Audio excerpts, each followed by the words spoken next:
warahmatullahi wabarakatuh. Perkenalkan, nama saya Haja Sumiati dari SMK Negeri 1 Parigi Selatan. Dalam video ini saya akan memperagakan bagaimana pembuatan pupuk organik padat dengan memanfaatkan limbah rumah tangga. Yang pertama-tama kita lakukan adalah menyiapkan alat dan bahan. Alatnya yaitu pertama wadah tempat penampungan pembuatan kompos. Di sini saya menggunakan pot karena kebetulan ada pot yang kosong. Ini pot yang memiliki lubang pada bagian dasarnya. Jadi wadahnya tidak hanya menggunakan pot, kita boleh menggunakan ember yang kita beri lubang, ataupun kita bisa menggunakan karung bekas wadah beras. Peralatan berikutnya pisau dan gunting, kemudian talenan. Ini fungsinya untuk mencacah sayuran atau bekas-bekas sampah-sampah yang dari dapur ini. Kemudian ada skop, fungsinya untuk mengangkat pupuk kandang ke dalam pot dan mengangkat tanah nanti sebagai penutup limbahnya atau untuk sampahnya. Kemudian yang berikutnya ada bahannya terdiri dari limbah dapur atau sampah yang berasal dari dapur, yaitu sisa-sisa sayuran, kemudian ada kulit jagung, kemudian ini ada nasi basi sedikit, kemudian ada kulit buah, ini ada kulit rambutan, kulit langsat, kulit pisang, kulit sirsak, kulit jeruk, dan ada kulit telur. Selanjutnya air ini kita gunakan untuk menyiram kompos. Ketika nanti terakhir setelah ditutup dengan tanah kita siram dengan air, tapi di sini saya menggunakan air cucian beras yang masih tadi pagi, dan ini ada saya siapkan, ini air cucian beras yang telah disimpan selama 3 hari. Selanjutnya saya menyiapkan mol itu adalah mikroorganisme lokal. Ini sebenarnya pupuk cair yang biasa saya pakai untuk menyiram bunga dari kulit buah, dan ini masih bagus, masih baru, baunya masih sangat enak, bau tape. Dan selanjutnya sebelum kita memulai pekerjaan, terlebih dahulu kita menggunakan peralatan keselamatan kerja, yaitu sarung tangan.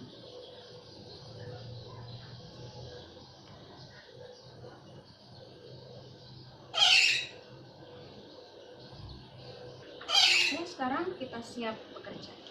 Pertama kita mencacah sampah-sampah ini, sisa-sisa sayuran. Sebenarnya walaupun tanpa dicacah ini tidak masalah, mau dimasukkan langsung ke dalam wadahnya pun tidak masalah. Cuma ketika kita melakukan pencacahan, jadi memotongnya menjadi bagian-bagian yang lebih kecil, gitu, proses penguraiannya, proses dekomposisinya itu masih lebih cepat, jadi lebih cepat hancur, lebih cepat terurai ketika kita memotong. Jadi kita potong-potong saja. Ini ada sayur sawi, kemudian ada daun-daun kol ini.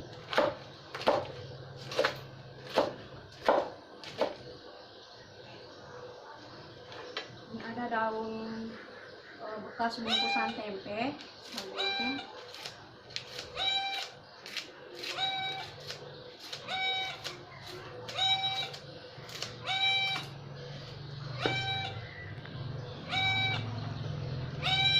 Kemudian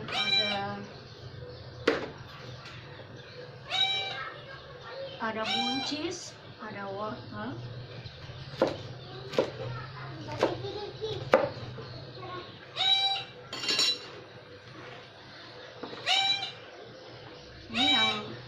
Masih dari kemarin sudah mulai hancur karena ini memang disimpan beberapa hari, ditampung untuk keperluan pembuatan kompos ini, karena kalau untuk sehari itu cuma sedikit, jadi ini saya simpan beberapa hari. Nah, setelah semuanya sudah tercacah, ini daun jagungnya juga kita hancurkan.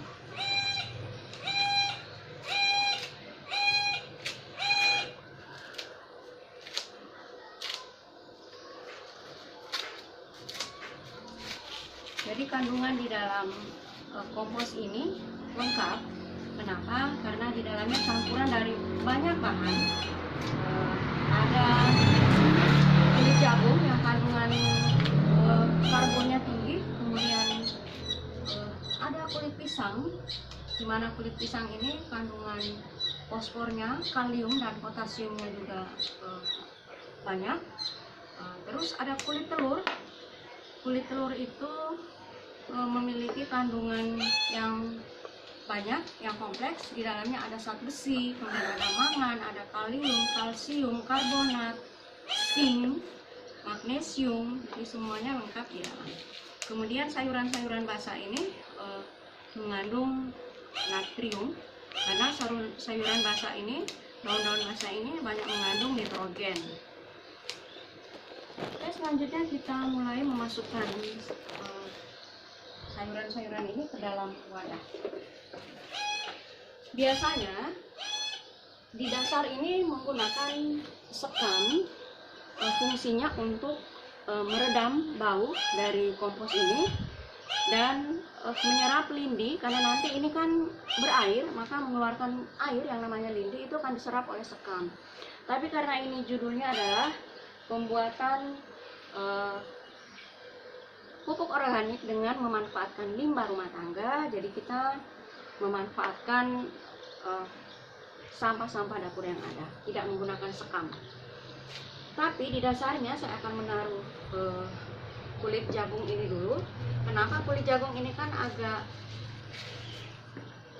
kering dia, sehingga dia bisa menahan lindi yang keluar, dia bisa menahan bau dari dasar lubang pot ini.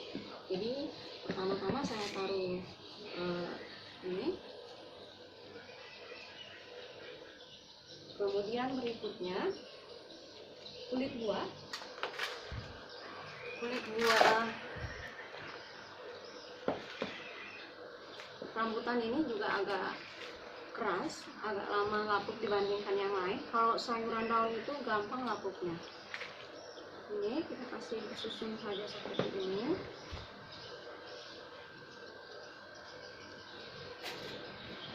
Kemudian, jadi nanti saya akan melakukannya secara berlapis, tidak sekaligus. Ini sayuran yang sudah agak banyak, ini sudah beberapa hari ditampung. Saya masukkan aja sekalian.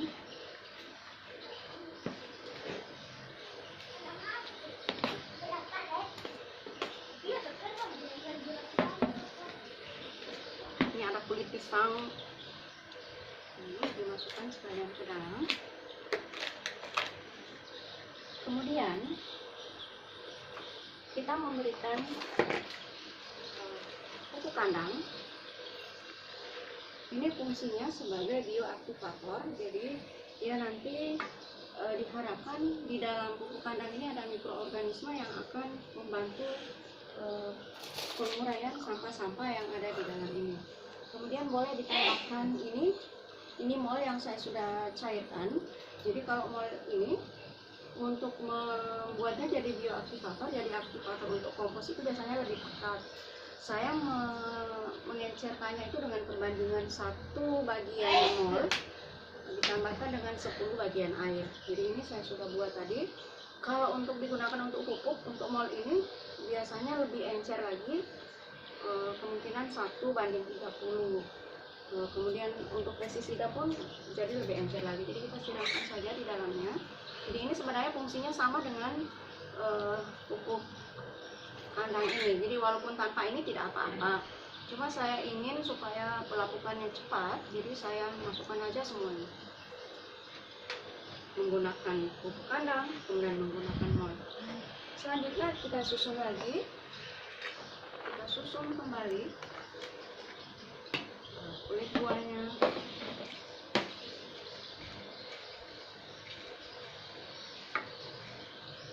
Jadi walaupun ini penuh, nantinya mungkin 2-3 hari itu langsung tutup karena sayurnya sudah mulai hancur.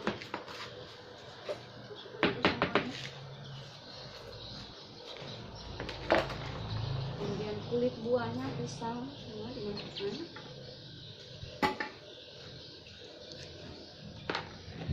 ini kulit jeruk.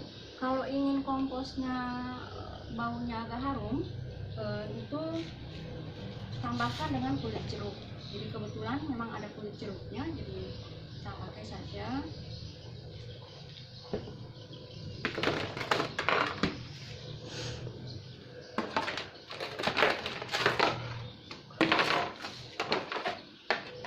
Nah ini kulit telurnya jangan lupa. Ini masukkan aja semuanya.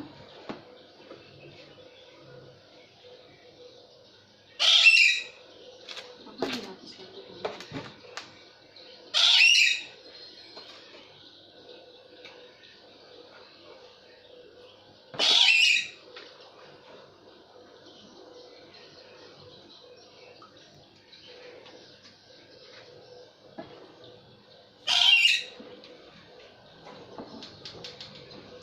Jadi Bapak Ibu boleh tidak sekaligus membuat ini. Setiap hari ada sampah atau limbah dari dapur ini tidak mesti dikerjakan sekaligus. Jadi boleh setiap kali ada limbahnya dimasukkan kemudian ditutup, besok ditambah lagi kemudian ditutup ya. Jadi kita masukkan nasi basinya tinggal. Biasanya nasi basi ini saya buat jadi mol, tapi karena lagi membuat kompos dimasukkan saja sekalian. Siram dengan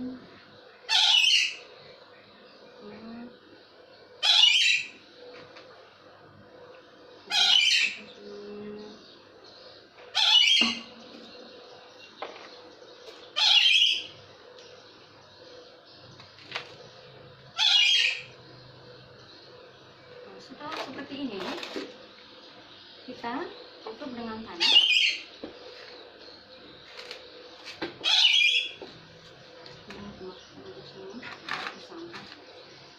Jadi pembuatan kompos ini memanfaatkan barang yang tidak berharga menjadi barang yang bernilai.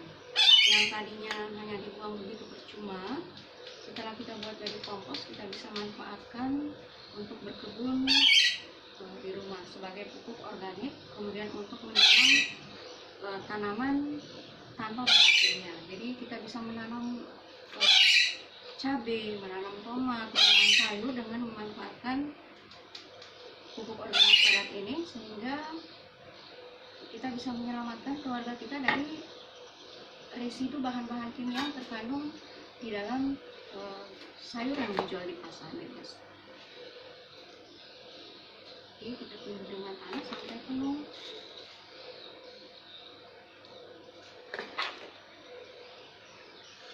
Jadi saya menggunakan tanah ini, yang saya pakai adalah bekas media tanam bunga yang sudah tidak terpakai lagi. Jadi saya gunakan saja untuk membuat kompos.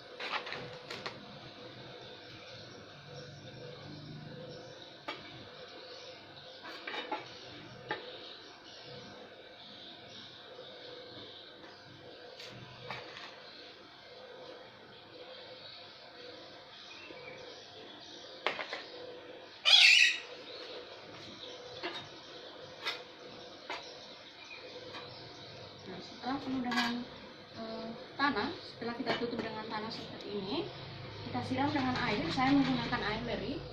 Biasanya menggunakan air biasa pun jadi, tapi saya menggunakan air leri. Kebetulan saya punya air leri supaya mikroorganisme yang ada di dalam, yang bekerja di dalam itu semakin banyak.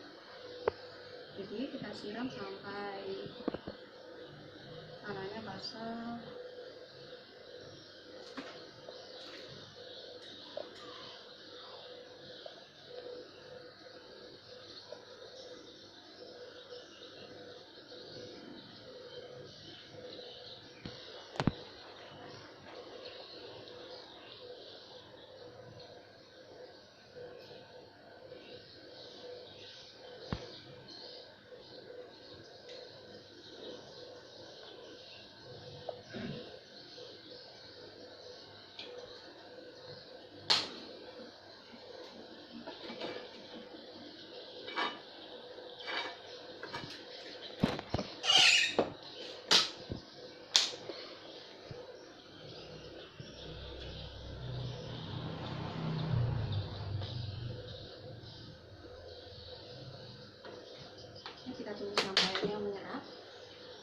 airnya menyerap, ini kita simpan di tempat yang teduh. Kita sudah menyiapkan tempat di situ. Setelah selesai, seperti ini kita angkat.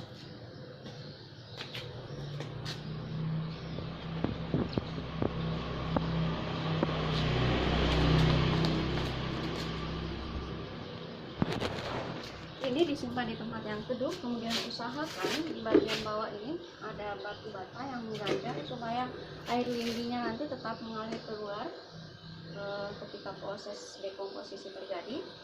Kemudian jangan menaruhnya di tempat yang terkena paparan sinar matahari langsung dan air hujan. Jadi tetap di tempat yang terbuka, ada sirkulasi udara, karena dia proses dekomposisinya itu berlangsung secara aerob. Apa artinya aerob? Aerob itu berarti memerlukan udara, memerlukan oksigen. Saya masih mau menyiramnya lagi, ini belum terlalu basah.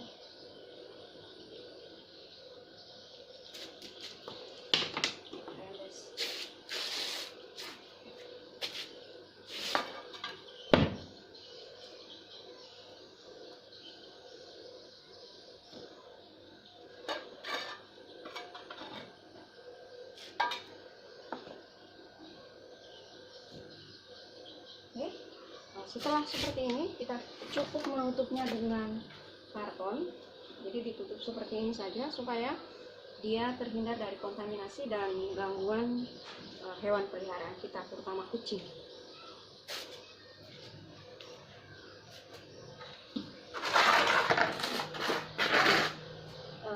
Kita rapikan dulu alat-alatnya. Setelah seperti ini, kita menunggu kurang lebih 1 sampai 3 bulan, maka proses pengomposannya sudah selesai. Setelah, kalau untuk sayuran yang agak basah itu biasanya 1 bulan lebih itu sudah matang. Tapi kalau dari daun-daun kering biasa sampai 3 bulan baru pengomposannya matang sempurna. Saya punya yang sudah jadi ini